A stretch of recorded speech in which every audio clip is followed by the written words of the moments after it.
right? 80% already cast their votes. Okay, I'm ending the polling now and show you the result, Terry. Right?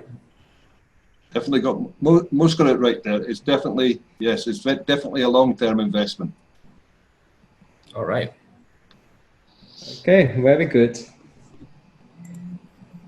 Okay, let me just continue the slides. So I'll be talking about production optimizations. So you have already heard Bram talking about how capex and opex play its roles, in sustaining production throughout the high oil price and also the low oil price periods. And as Graham mentioned, when you have a low oil price environment, it tends to do a lot of optimizations. So you can see that actually production optimizations, or sometimes also known as production enhancement, forms a very important part of the operate phase. In fact, if you look at, just imagine a well could have, 20, 30 years, production life, right? And you see that majority of that life is filled up with productions optimizations. That essentially is the role of the importance or the value creations and value capturings. What the PDs actually bring to the company is making sure that the well that is drilled is operates and produced to the maximums, and also making sure that the well is safe all the time. Okay, let's look at what is production optimization. So you can see that you have this diagram just right in front of us, right? So you can see that it's essentially like a loop. So we normally start with gathering data, and that is really, to many people, there's always a discussion on value of information. So nobody knows it more than the PT, because very often the PT will be the one that is asking for data so that they can understand the well models. And why do they need to know that? Is because with the well models, they can find out, exactly what are the areas that they can improvise on the well performance. And that is very powerful because that drives a lot of activities. And you can see that although, the optimization is quite a broad subject, but let's look at the individual components. For example, data gatherings is actually a big part of the well activities. Just imagine the people that go to the offshore, to collect data on a daily basis, and also the well service, the people who enter the well to get data. And all this information is very crucial because we can then bring data back to the well models or even the asset models. And what does we do with the models and also the data is we use the data to understand if the well is behaving as per expectations, and we need to establish that by through a continuous actions of collecting data. So once we have identified whether the well is departing from expected trends, then we can bring those analysis into the well models. And what we do is we can then perform, for example, node analysis to understand if the well is indeed performing, as per expectations. And if not, we can find out exactly what are the reasons why the well is not performing as per expectations. So this part is a little bit like we are playing the doctor role. So, and the well is the patient. So we try to understand why exactly the well is not, it's not doing its best. So once we have formed opinions about the well performance and where are the areas for improvements, we then bring on to another level, and we started looking at what are the possible scenario or what if scenario that we can improve the well production. So for example, does the well needs binning out a bit more to reduce the back pressure, or the well would be benefited from gassing optimizations, or maybe the well would be benefit from having more perforations. Also, all these are possible outcomes, and we use tools or models or techniques to basically make engineering judgments. And very often we don't do it by ourselves, and we bring the whole analysis to a team, and very often that process is what we call a peer review or technical review process. So once that is done, assuming that we have a very strong opportunity that we can bring forward to be executed, then the next phase is we execute the job. But before we can do that, we first have to secure a budget. And once we have secured the budget, we then secure the resources and also secure the plans in the whole integrated activity plannings. And so after we implement the job, then we go back to the loop and we look at okay, after 6 months, after 3 months, does the outcomes matches what we predicted? And before we can get there, then we have to go back and collect more data. So you can see that the whole loop basically, gets, go round and round and round, and that's how production optimization is continuous, is evergreen, and that's the only reason why, you need a PT for the entire life of the well. So that is production optimizations. You can see from this slide, I want to show you just some of the tools that we use in optimization. So very often with the power of software and computers, very often we are using software packages like, like for example, the Patex software packages to do integrated production modelings. And what it allows us to do is understand the interaction between the different wells and also with the production system, and how we change one part will affect the other parts. So I'm just going to show you one of the possible production optimizations analysis that we have done here. So let's just say the well, collectively the platforms of the field is producing at about 7,800 barrel, and we then look at what are the activities that we can improve the well performance, and we stack them up, and we then try to understand, okay, so which are the one that will bring the biggest value back to the field or back to the company. So we'll be looking at comparing costs versus productions, and whether it is easy to do, would this piece of a project be done in a week or in 3 months or in half a year, all that play into considerations. So that is production optimization. So very often, like I mentioned, we really need to know, making sure that the well is always optimized. And how do we do that? Is we have to continuously get data, looking at the models and doing analysis. And along the way, we probably have to find out, new technology to make things happen. One of the production optimizations method is gas optimizations. And what do we mean by that? So especially for oil wells, very often it's fitted with gas mandrels. Very often gas optimization will be looking at to inject more gas and also injecting gas at deeper depth.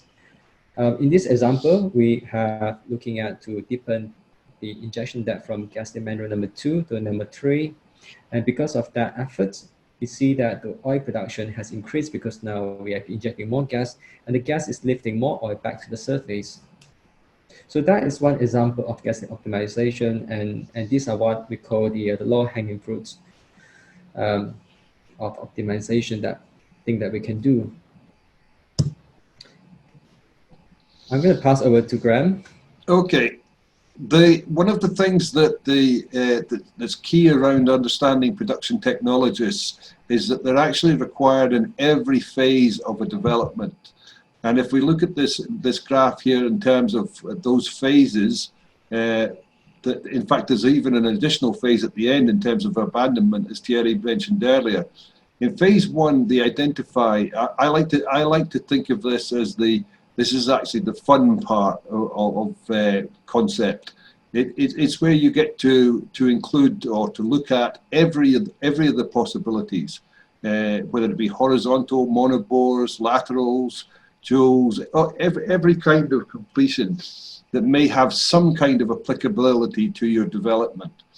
So it's a question then of bringing them all together as possible concepts, and then assessing them in terms of their doability, their cost, and ranking them in some form.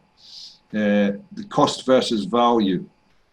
It's usually quite a fun part of the process there, because you do get to look at new technologies, applications for those technologies, and possibly even get a chance to be at the forefront of the industry in that respect. So it's quite it's a challenging time, but it's also a very good fun time in terms of development.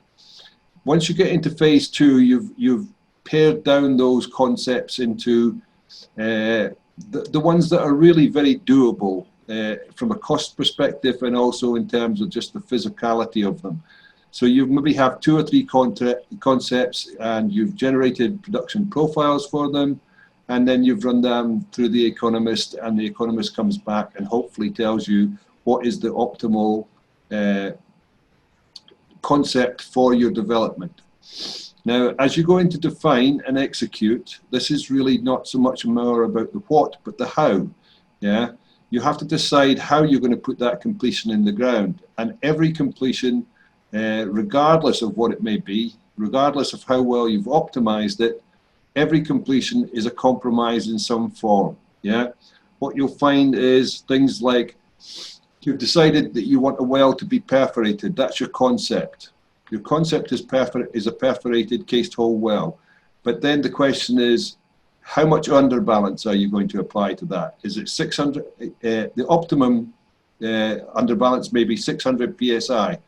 But then what if the drillers tell you that it's going to cost you $1 million to give you 600, but they can give you 500 for $1 million less?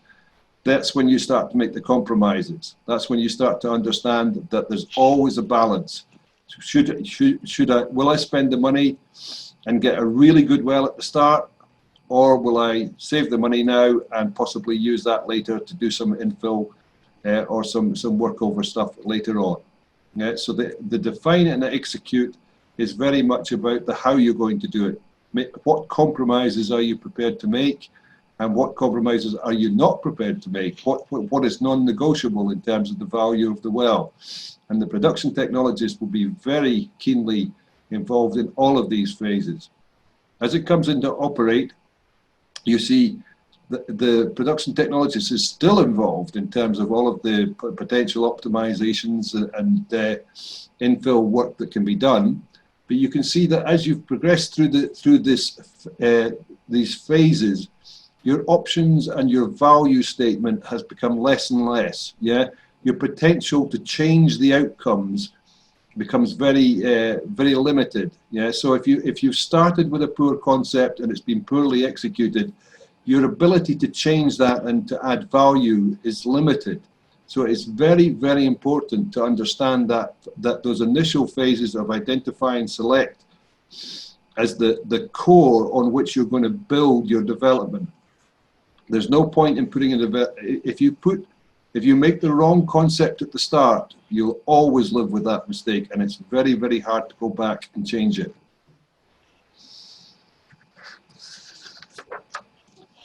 In terms of completion design, you'll find that, as we discussed earlier, the PT is very much involved in that original design.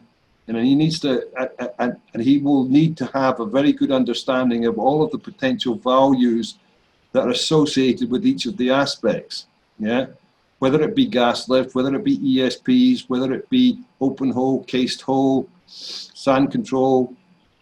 It's very important that he understands the pros and cons of each aspect. For example, with an ESP, you run an ESP, you get much higher rates at the start. You can handle a lot more water, but in a deviated well, that probably means you have reliability issues, and you may have to do a workover every 1 or 2 years. So you're always giving up something to get something else. It's a very important aspect of it. Excuse me. One of the reasons we're doing this on the web now. So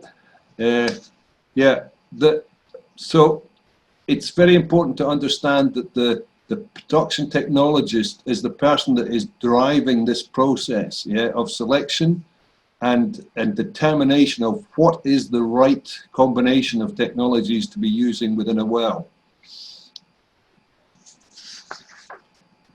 Okay, now when we touch on that, in terms of the completions, one of the main driving factors in terms of the economics of development is clearly volumes in place, and the reservoir engineers and geologists will bring that to the table. But from a completion perspective, one of the main, if not the main driver, is around sand prediction and sand control. It's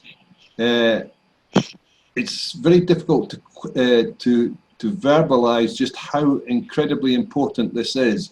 If you make the wrong decision around your requirement for it, or the way in which you're going to manage it, it can make or break a development. So there are other aspects in terms of flow assurance, shall we say, that production technologists get involved in. But sand is very clearly one of those critical ones. It can make or break a project.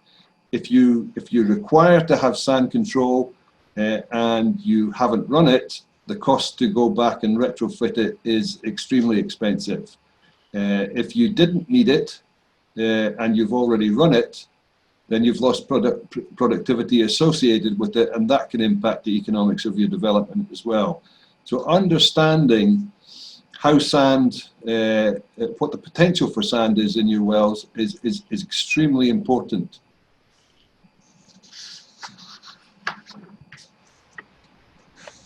In order to understand that potential, in terms of whether or not you want to run downhole sand control or whether you want to try and manage it on surface, you need to have a very clear picture of what it is that's actually likely to happen over the development. Yeah, whether or not you're likely to get sand at the start, or is it an issue that may come along later? And therefore maybe you can offset or put a completion in the ground where you can go back and retrofit some screens.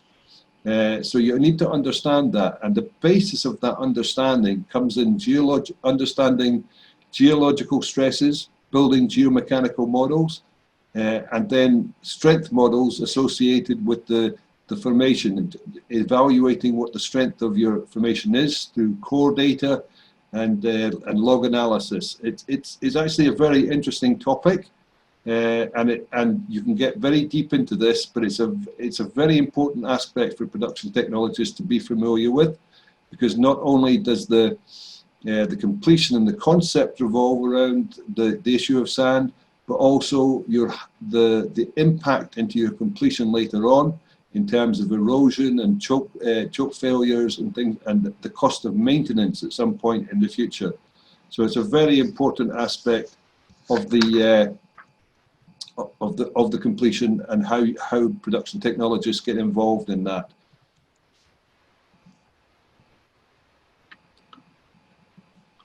Okay, thank you, Grant. So the next thing I'll be talking about is well interventions. If you remember what Grant mentioned before, that the well designs, especially during the constant select phase, is very important. That very often that determines how the well would play out throughout the life of these wells. So very often at that stage we could have design that entails a lot of well interventions, or there will be certain design that actually is very minimum well intervention. So depending on the choices that the PT make to justify the cost and what is the value propositions, and that would drive very different outcomes. So either way, very often you see that well intervention is inevitable. Sometimes you have certain well that require more well intervention than the others, but sometimes it will happen at some point. So what is well intervention? So it's really entering the wells either to get data or to get more productions, or even sometimes to basically retrofit problematic equipment inside the wells. If you look at data, we'll be looking at things like production logging, pressure survey, saturation logging. For more productions, we'll be looking at perforations, stimulations. And when it comes to repairing the well equipment, so if you're looking at maybe patching up leaking tubings, or maybe troubleshooting downhole safety valve that is no longer working. So you can see that there's a lot of things that the PT will need to know. For example, understanding what tools will fit downhole into the wells, and what are the right tools, the right technology that is fit for certain occasions. And also the PT will have to know exactly what are the differences, what are the pros and cons in making that decision in selecting one technology over the others. And that is really the fun part, where PT get the chance to really solve all these problematic situations, and also having to always learn new technology so that they are always ahead of the curve in solving the well problems. So that actually makes the life of PT is very, very exciting, because there's never a down moment. There's always some problem to fix, and because you really are the only person that look after the well, so you have a lot of authorities and a lot of responsibility, and also a lot of satisfactions in doing a good job and making sure that the well is producing to the fullest. Another aspect that is very important in for production technologies to do its job is production chemistry. So depending on the nature of the reservoir or the fluid that the well actually experience, you see that production chemistry issues can be quite profound, to the production of the wells. So what are the production chemistry issues? Or sometimes these could also lead to flow assurance issues. So these include things like or problems such as having wax or aspartame in the well, which is really blocking the flow path, and this could happen downhole in the wells. It could also happen at the surface. The next category is emulsions. So emulsions give problems maybe at the separator where you have very long separation times at the separator, and it's causing a lot of problems to your level control. But emulsion is also problematic in the sense that it increases the viscosity, which means that the well actually have to work harder to produce the fluid across along the production system. Then the next thing is corrosion. Corrosion is, of course, it's not very, it shouldn't be tolerant because that, it's always affect the health of the facility. And if we leave corrosion unchecked, this is when you have loss of inventory, LPC. That could have, profound implication to the environments and also reputations. The next category is hydrate. So this tends to be very common for gas systems where you have a bit of water, and with the water and the methane molecule, you can produce, various forms of hydrates. And sometimes the hydrate can build up to certain, significant volume that can cause significant blockages to the wells, also the subsea pipelines. The next category is scale. So this can be mostly inorganic scale that could cause blockages at the flow lines or the subsea pipelines. To some extent, maybe in some occasion also inside the wells. So all these production chemistry issue require the PT to have a very good understanding of how the chemistry works, and what are the right chemicals to use at the different situations. And of course, understanding how to communicate to the production chemists, and also talking to the service provider for the chemicals, and also planning the jobs. For example, what volumes the pumps, and how long it would take, and how it would affect the process facility, and how that would affect production's operations. So building on to production's chemistry, very often what is very relating to the wellbore is well stimulation. So as I mentioned before, we can have issue like scale. And in most cases in well where you have a stimulation situation is when you have maybe scale downhole, and this could be like calcium carbonate, or or fines migration due to water. And also sometimes it could also be damages of skin that was induced during the drilling time, and this is due to suboptimal drilling mud being used. So the PT will have to understand exactly what kind of skins and what kind of damages in picking up the right stimulation techniques. Then the PTs will have to then talk to the service provider or the well services tech disciplines to prepare pumping jobs programs, for example, selecting the right chemicals, how many stages and how many volumes, what pumping pressures, and also then formed opinions on just how the jobs should happen, and also monitor the jobs. For example, in this case, we have used simulation to work out what would be the pumping time, what would be the pumping schedules, and if the job does work out as it should be, how the skill will get reduced over time. So all this is very important for the PT to analyze the work performance, before jobs and after the jobs. I'm going to pass over back to Graham.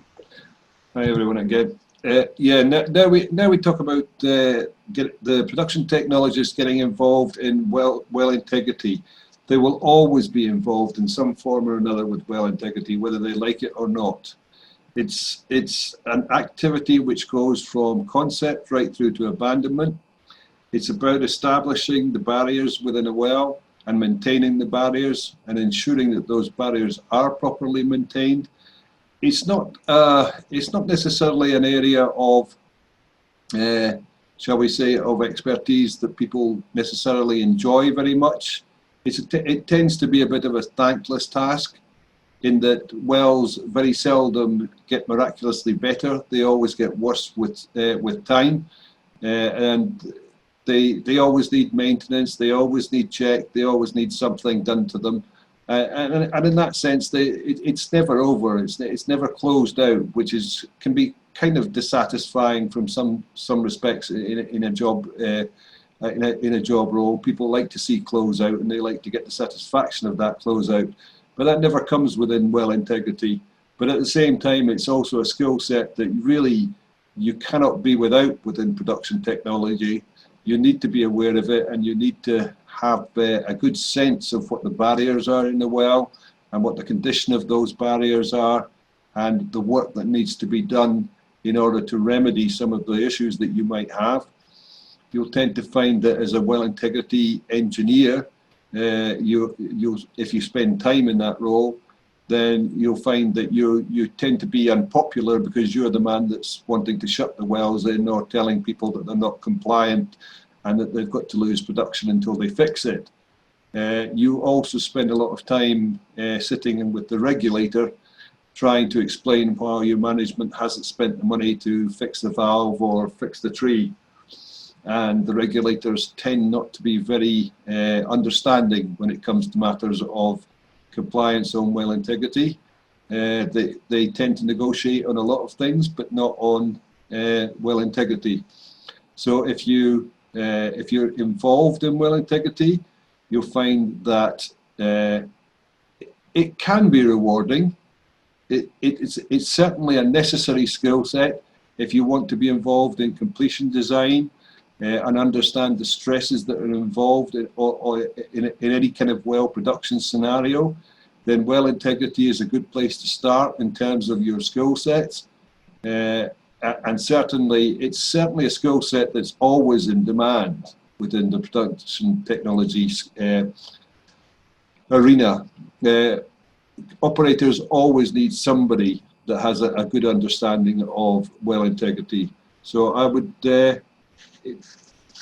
wouldn't like to spend my life doing well integrity, but at the same time, I'm glad that I have done it, and it's definitely something that I would recommend if you want to progress within production technology and be seen as expert in any kind of area. Then you need to be able to talk to some of the issues that are associated with well integrity. And I think in terms of the best example of that is probably the drilling horizon. BP, their reputation was severely dented there, and people really started to believe or started to question whether or not BP could be trusted in terms of well integrity after drilling horizon. And that's a multinational company with a tremendous reputation prior to that, but they almost went bankrupt on the back of one well integrity incident. So that's how important it can be, and most companies understand that. So somewhere in there, you will get respect. So, I'm sorry. Okay. So we're now going to talk about the generalization of, and we're kind of bringing it all together here in terms of what is a PT and what is a production technologist. And in many ways, he actually has a unique role within an operator. He basically brings it all together. He's involved over the entire life cycle of a well, and in many ways he's all things to all men. He's quite often seen as a generalist and not really an expert, but in order to be a good production technologist, it is actually necessary for him to become an expert in certain areas. Maybe not all of them, but certainly some of them. if he wants to maintain a reputation as a good production technologist, he won't be expert in all of the areas, but he will certainly have gained some expertise in certain areas. So if in a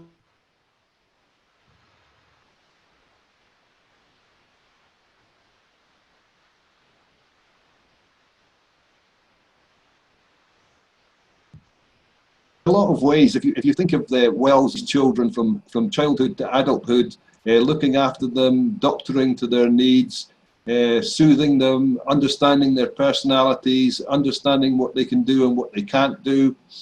He's really their you know, their go-to guy for everything to do with wells, and basically there isn't one size fits all. You cannot just take one well as an example within a development and say this is what works. It doesn't work like that. The one thing may work on one well and not on another well because there is a certain issue there, or there may be a valve leaking, there may be something you can't do or interact.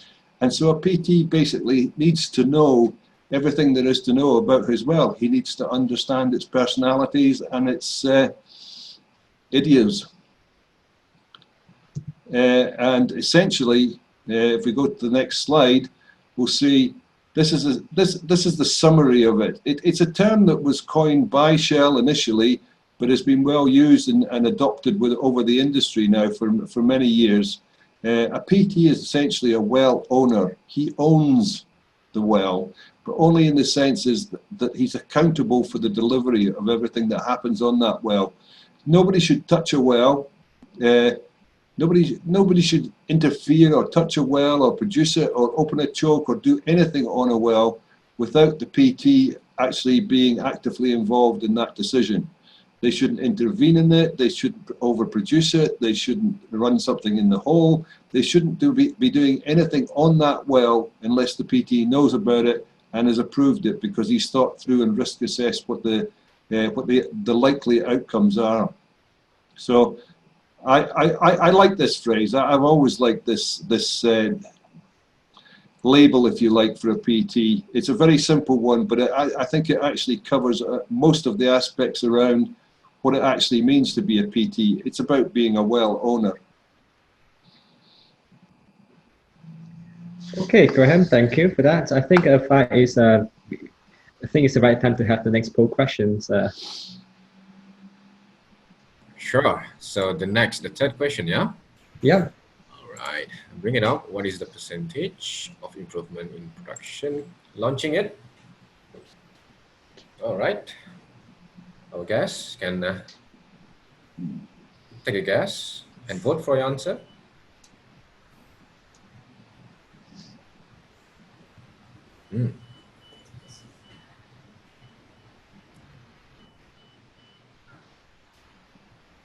Amazing. All right, 10 more seconds. What is the percentage of improvement in production after implementing production optimization?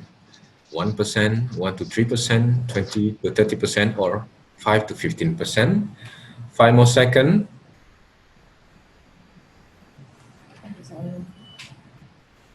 All right. Let's have a look at the result. All right, Terry, and the polling. Okay. And share with you the results. All right, let's have a look. Oh wow. Okay, so we have quite optimistic crowd we have here. Yes, I was going to say. I wish my wells had done that well. Yeah.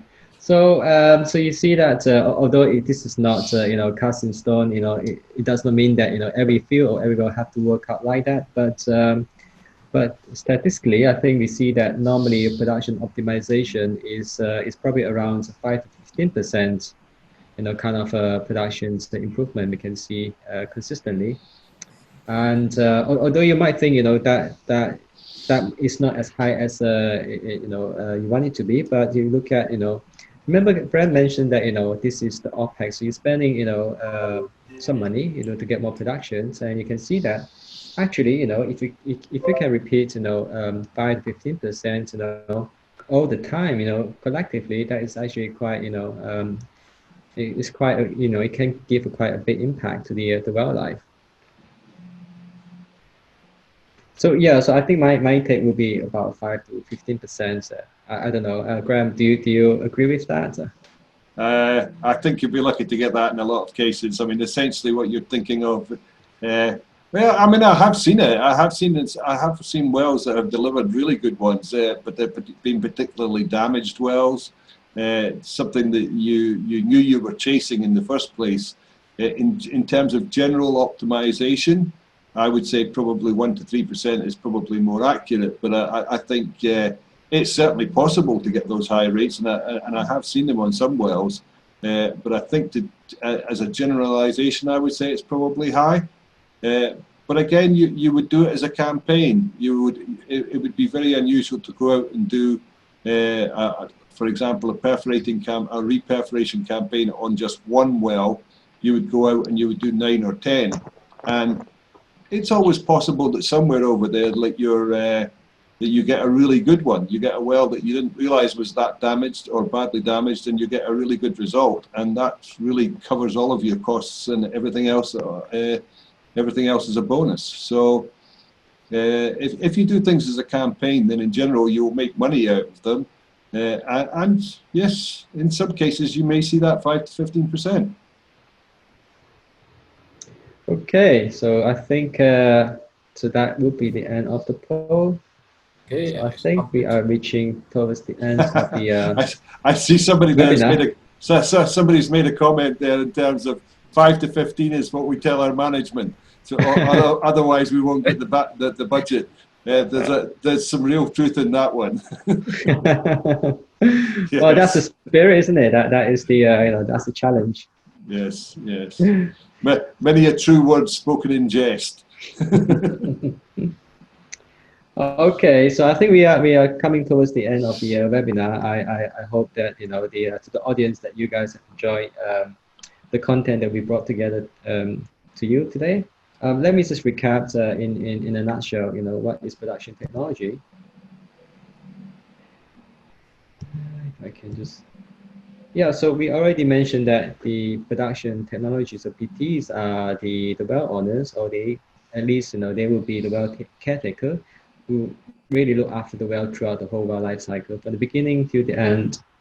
And PT plays a very big role, a very important role in making sure that the well design that he or she decides would have a big impact in maximizing productions and also reserve, and also making sure that there won't be issue with well integrity. So that is paramount in the career of PT. And of course, being the technical authority, and what do we mean by that? It's really the go-to persons and be in the thick of it in talking to the different discipline, in making key decisions for the wells across the different aspects.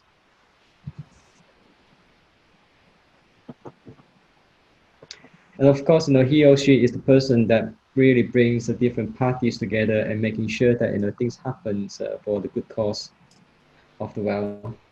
Thank you so much, Terry. Thank you so much, Graham, for your sharing and your time today. And ladies and gentlemen, with that, thank you and stay safe. Bye-bye.